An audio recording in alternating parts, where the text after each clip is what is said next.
വല്ല നഷ്ടമുണ്ടോ നമുക്ക് ചോദിച്ച ഒറ്റ കാര്യം ചിന്തിക്ക്. നീ അള്ളാഹുടെ മുമ്പിൽ ഒരു കാര്യം ചോദിച്ച ആ കൈ പൊക്കി റബ്ബിനോട് ചോദിക്കുന്നതിൽ നിനക്ക് എന്തെങ്കിലും കിട്ടും ചങ്ങാതി. വെറും കൈയോടെ മടക്കൂല അള്ളാഹ്. ഒന്നുകിൽ നീ ചോദിച്ചത് അള്ളാഹ് തരും.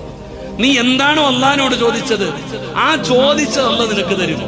അതല്ലെങ്കിൽ അള്ളാന്റെ റസൂൽ സല്ലല്ലാഹു അലൈഹി വസല്ലം തങ്ങൾ പറയുന്നു, ആ ദുആ നാളെ പരലോകത്തേക്ക് അള്ളാഹു മാറ്റിവെക്കും. നാളെ മീസാനിൽ കാണാം ആ ദുആയുടെ പ്രതിഫലം.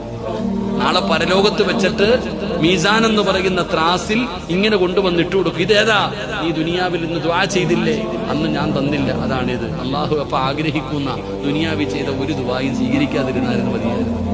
ഇവിടെ ഒന്നുകിൽ നിന്റെ ദുആ സ്വീകരിക്കും, അല്ലെങ്കിൽ ആഖിറത്തിൽ കിട്ടും, അല്ലെങ്കിൽ നിനക്ക് വരാനിരിക്കുന്ന ഒരു വിപത്ത് തട്ടിമാറ്റപ്പെടുമെന്ന് നബിയുനാ റസൂലുള്ളാഹി.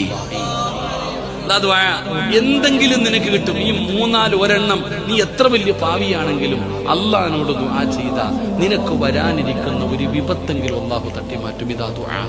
ചുമ്മാതെ ചോദിച്ചാ പോരാ, ചോദിക്കേണ്ടതുപോലെ ചോദിക്കണം. അള്ളാഹു ഈമാൻ തരുമാറാകട്ടെ. അതിന് ഒരുപാട് വലിയ ദുആ ഒന്നും വേണ്ട. ഒരു വാക്കു മതി, ഒരു വാക്കു മതി. അത് പറയേണ്ട രീതിയിൽ പറയണം.